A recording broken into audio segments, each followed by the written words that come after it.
As we celebrate our country's independence, we are reminded with the following words of a dream of a nation that would be led by the people and for the people.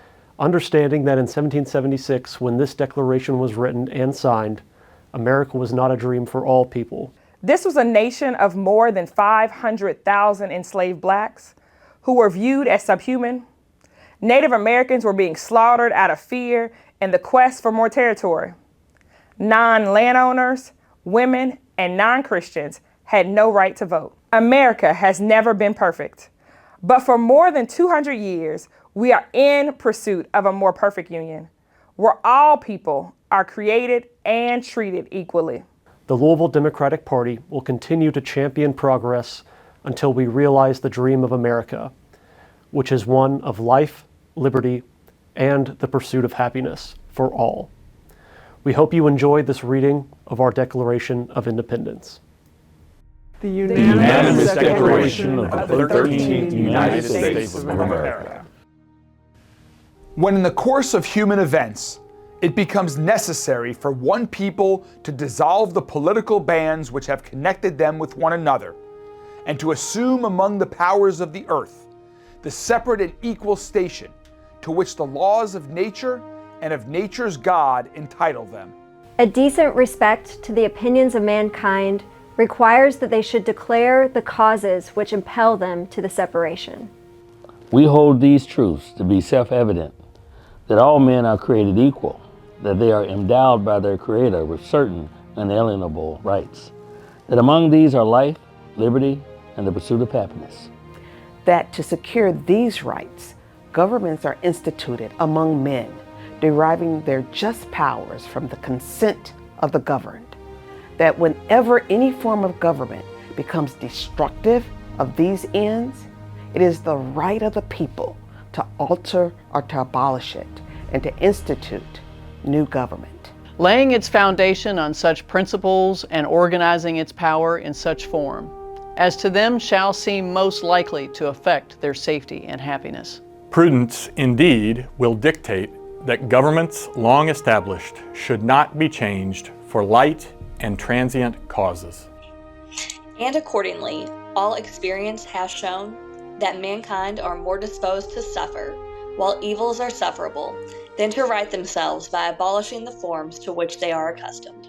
But when a long train of abuses and usurpations, pursuing invariably the same object, evinces a design to reduce them under absolute despotism, it is their right, it is their duty to throw off such government and to provide new guards for the future security. Such has been the patient sufferance of these colonies, and such is now the necessity which constrains them to alter their former systems of government.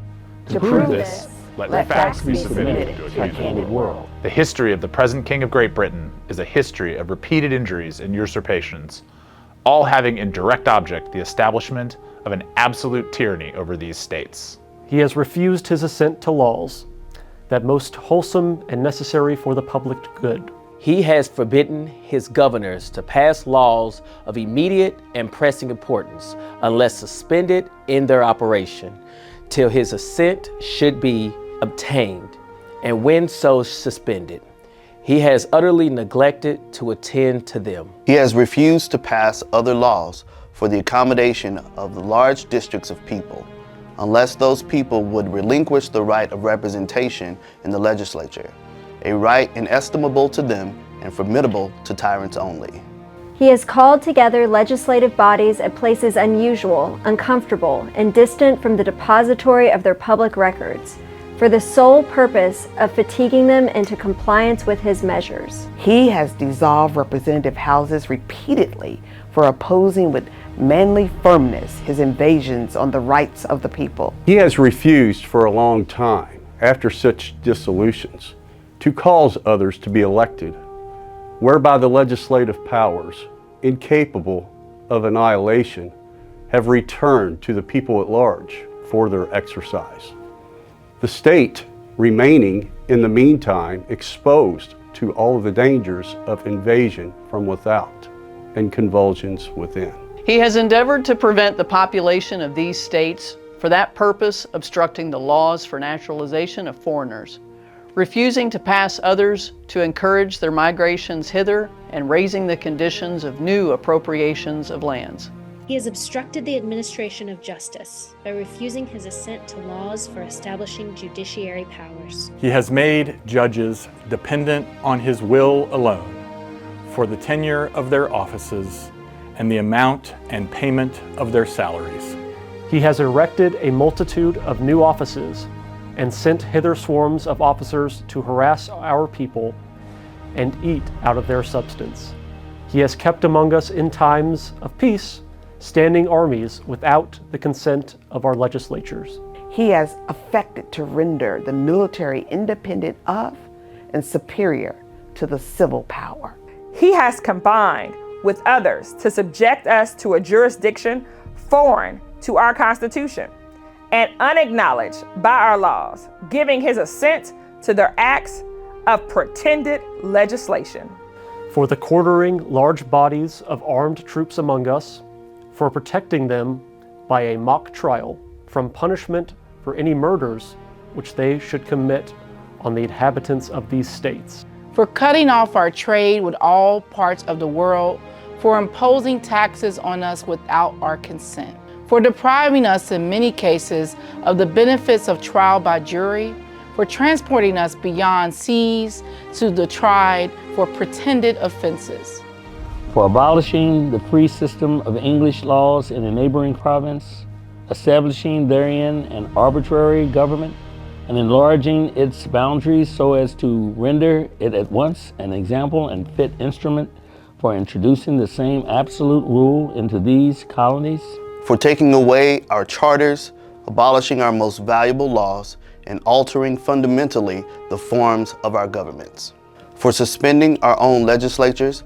and declaring themselves invested with power to legislate for us in all cases whatsoever. He has abdicated government here by declaring us out of his protection and waging war against us. He has plundered our seas, ravaged our coasts, burnt our towns, and destroyed the lives of our people. He is at this time transporting large armies of foreign mercenaries to complete the works of death, desolation, and tyranny, already begun with circumstances of cruelty and perfidy scarcely paralleled in the most barbarous ages, and totally unworthy the head of a civilized nation. He has constrained our fellow citizens, taken captive on the high seas to bear arms against their country, to become the executioners of their friends and brethren, or to fall themselves by their hands. He has excited domestic insurrections amongst us and has endeavored to bring on the inhabitants of our frontiers, the merciless Indian savages, whose known rule of warfare is an undistinguished destruction of all ages, sexes, and conditions. In every stage of these oppressions, we have petitioned for redress in the most humble terms. Our repeated petitions have been answered only by repeated injury. A prince whose character is thus marked by every act which may define a tyrant is unfit to be the ruler of a free people. Nor have we been wanting in attentions to our British brethren. We have warned them from time to time of attempts by their legislature to extend an unwarrantable jurisdiction over us. We have reminded them of the circumstances of our immigration and settlement here. We have appealed to their native justice and magnanimity. And we have conjured them, by the ties of our common kindred, to disavow these usurpations, which would inevitably interrupt our connections and correspondence. They too have been deaf to the voice of justice and consanguinity.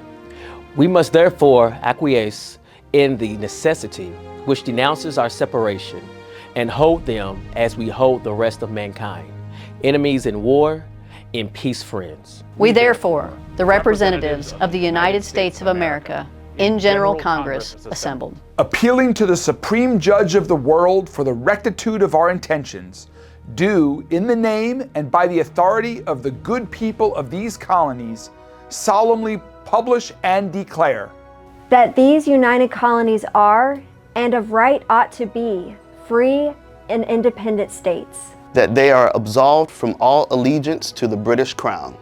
And that all political connection between them and the state of Great Britain is and ought to be totally dissolved. And that, as free and independent states, they have full power to levy war, conclude peace, contract alliances, establish commerce, and to do all other acts and things which independent states may of right do.